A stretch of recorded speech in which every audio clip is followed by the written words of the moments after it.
So guys Lakshmi Narasimhaswamy గురించి ఇంకా కొన్ని ఫ్యాక్ట్స్ అయితే తెలుసుకుందాం. సో లక్ష్మీ నరసింహస్వామి ఆలయాలు దక్షిణ భారతదేశంలో చాలా అంటే ఎక్కువగా అయితే ఉన్నాయి. తెలంగాణలో యాదాద్రి లక్ష్మీ నరసింహస్వామి ఆలయం చాలా ప్రసిద్ధి చెందింది.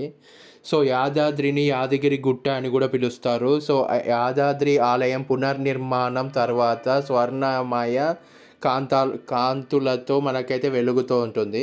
సో ఆంధ్రప్రదేశ్లో మంగళగిరి, అహోబిలం, లక్ష్మీ నరసింహస్వామి క్షేత్రాలు ప్రసిద్ధిగా చెందాయి.